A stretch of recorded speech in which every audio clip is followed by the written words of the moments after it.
Well, I'll start off by saying, I mean, I've said it the last two albums I think I've interviewed you and I've liked them all, but this is probably the best of them all. I mean, thank you. I mean, I'm really blown away by the songs on here and awesome.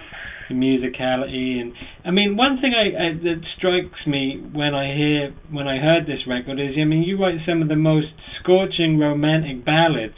I'm like, where's all this romance coming from? Are you leading an extremely romantic life, or what? Oh, I'm not at all, actually. I'm actually not at all. I'm actually single and haven't dated in quite a while. Oh man, where is the imagination coming from then? Oh, you know what? I've had enough love to last me a lifetime, so. Thank God I never lose my imagination and my passion. Right. So that's really what it is. I mean, do you find that... So I still love what I do. Right. I'm still passionate about it. I mean, do you find that people feel intimidated because of who you are to date you? I find it hard to believe that... Yeah, you know what? Sometimes I went on a date a few months back, and all he wanted to do was ask me, like, questions, like right now, like we're doing an interview. Oh, no. It was and it's just finally got to the point where I was like, you know what? I said, there's a whole lot more to me than music, so maybe we could, gear our conversation in another direction, because this is really not necessarily who I am. I mean, so it's just funny. Yeah. And sometimes I get the ones that are really intimidated, or else I'll get somebody that's just trying to not be like that. Right. When I was reviewing this album, I gave it a great review, but I kind of made a point that you've had to almost break down two barriers. The first one is obviously being white and being accepted in the black music arena, and now you're so accepted and so established as an R&B artist with a very cult following. It's almost like hard to break through back to the other side. I thought, TEENA Marie, she's got to be up for a rock and roll, Hall of Fame pretty soon. And it's definitely 25. It's almost hard to break back into the mainstream. I don't know. I don't think about it like that.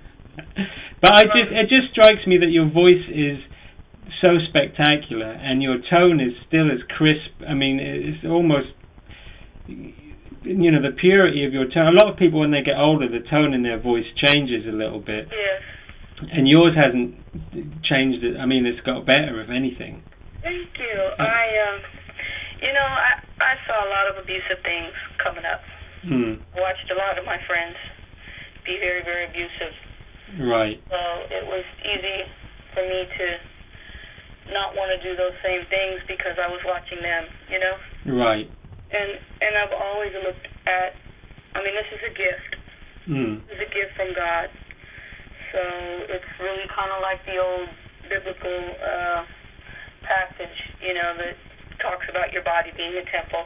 Right. And that's really how I feel. And that's not to say that I've never done anything. What I'm saying is that I've never abused myself. I've never, gone over the top for a long, long period of time. Right.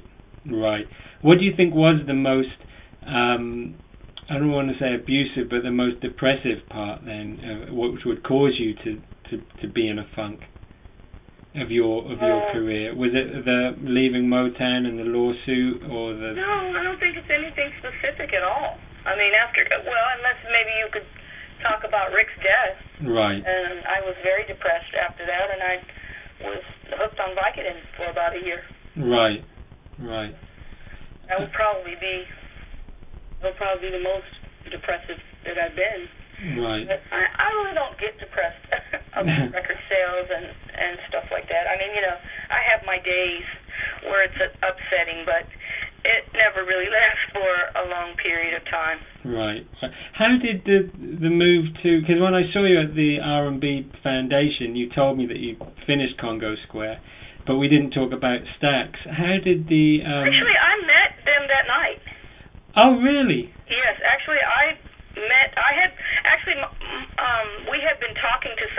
over there that it wasn't moving fast enough for me, so I had told my manager to let that go. But I met John Burke that night, and he said, "Yeah, I've been hearing you've been talking to one of our guys." I was like, "No, we stopped talking to them like months ago because they just, just didn't seem right."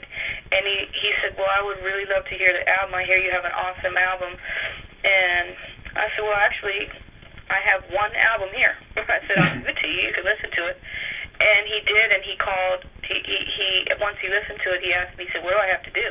I said, "You have to call very fast." I said, "Because there's 2 other labels looking at the project. Right. I'm really about to sign with someone else." But he called immediately and did it for the album, and he won out. What? So I actually met him at the Rhythm and Blues Awards. Oh, right. Wow. What does someone have to do to get Teena Marie to sign for their record label these days? What do they have to? What appeals to you in a record label? What really appeals to me is if I feel like I have a home. Right. If I feel like they're really, really excited, they're really going to be into the project, they're really going to push it. Obviously the money's important too. They had to pay for it. It was already done. They didn't have to do anything. I went in and mixed it, and it was done. Right. So that's always wonderful. Right. To be able, and I like to work like that because nobody can really get in your way. You can do the record that you want to do. Right. Right. So, but they were just very, very excited, and it felt like a home. It felt like maybe I can be there for a while. Right. Right. I mean, when you were putting together this record, what strikes me is that you don't. People who hear this record would find it very hard to believe that you came out initially in the 70s, because not only is your voice, contemporary, but the production and the music, down to the drum sounds that you choose, are contemporary. Thank you.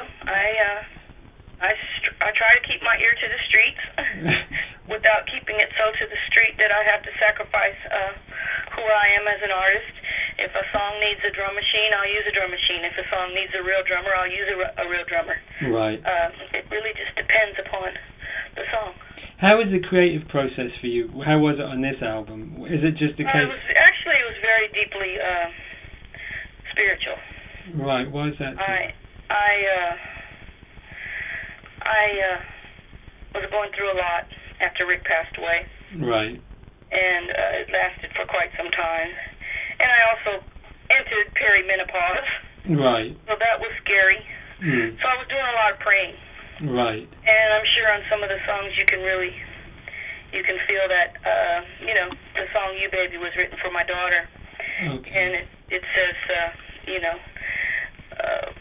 faith, hope, love, and charity, all these things for my family. This is what I pray for.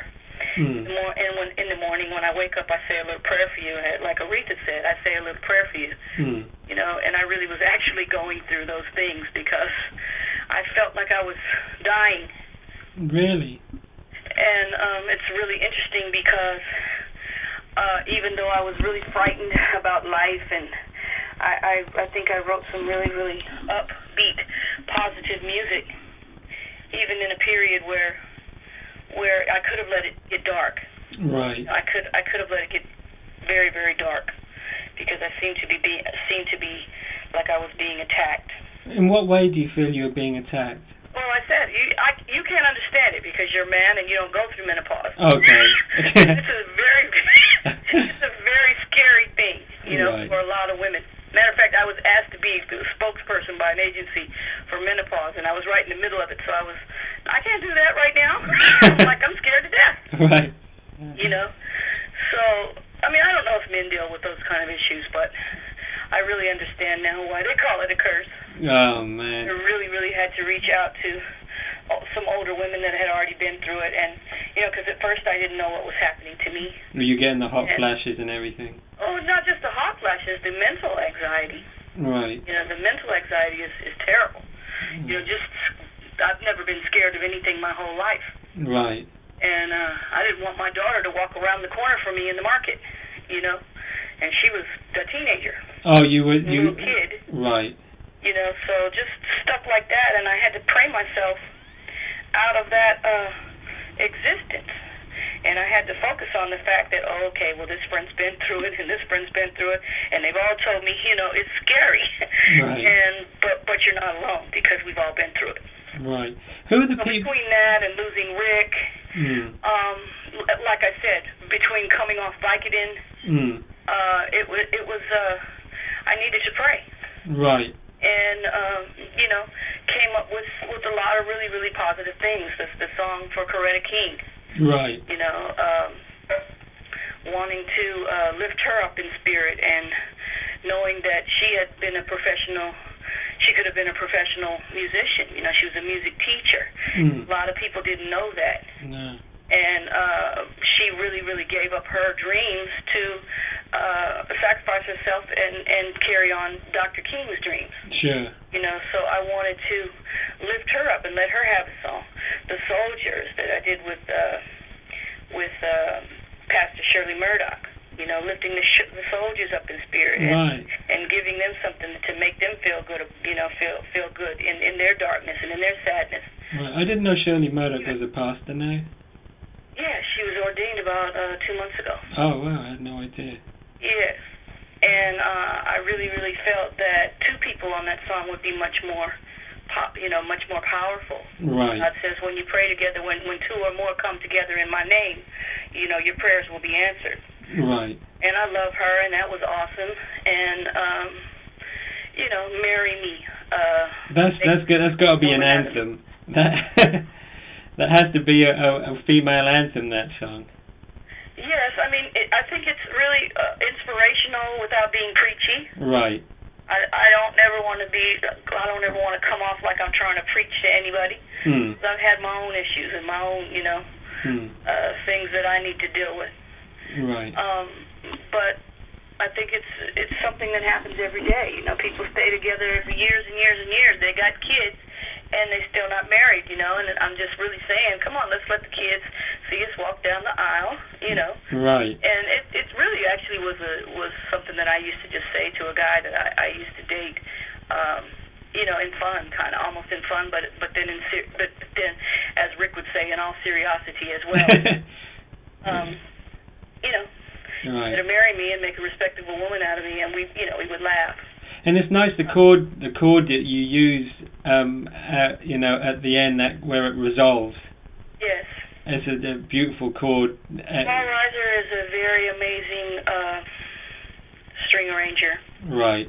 And I flew him out here from Detroit because I know he's anointed. He's one of the musicians that I know that I feel are anointed, you know, that have been touched by the hand of God. And he did a lot of my early stuff, Casanova Brown, Portuguese Love, I Need Your Lovin'.